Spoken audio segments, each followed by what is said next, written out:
বন্ধুরা, এখন আমরা আছি মহাস্থানের খোদাই পাথর ভিটাতে। এই খোদার পাথর ভিটাতে যা কিছু আছে সেটাই দেখানোর জন্য আপনাদেরকে মহাস্থানের খোদাই পাথর ভিটাতে নিয়ে আসছি। তো বন্ধুরা, চলুন আস্তে আস্তে খোদাই পাথর ভিটার সব কিছু। খোদাই পাথর ভিটাটি বগুড়া জেলার শিবগঞ্জ উপজেলার মহাস্থান পরে অবস্থিত একটি বৌদ্ধ মন্দির। যে মন্দিরটিতে একটি পাথর আছে, যে পাথরটি পরশুরাম নিজে নিয়ে এসেছিল এবং এখানেই বলির কার্য সম্পন্ন করত। এর পূর্ব পাশে আছে বৌদ্ধ মন্দির। এটাকে শিব মন্দির হিসাবেও ব্যবহার হয়েছে বলে মনে করা হয়।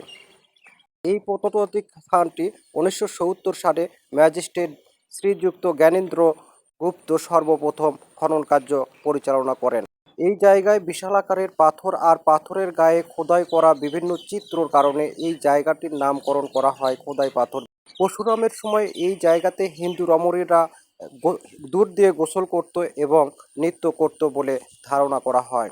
সেই দুধ দিয়ে গোসল করাকে কেন্দ্র করেই কিন্তু আজও হিন্দু এবং মুসলিম ধর্মের মানুষগুলো এখানে দুধ দিয়ে পুজো করে থাকে।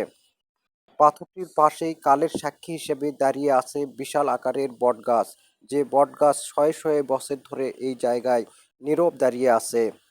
মহাস্থানের এলাকায় কিন্তু প্রতিটা প্রান্ত, প্রতিটা রাস্তা দিয়ে গেলেই দেখতে পারবেন হাজার বছরের পুরাতন নিদর্শনগুলো। দেখছেন খোদাই পাথর ভিটার পিছনের পাট থেকে বটগাছটি। আর ধ্বংস অবশেষের শেষ নেই এই মহাস্থান এলাকাতেই।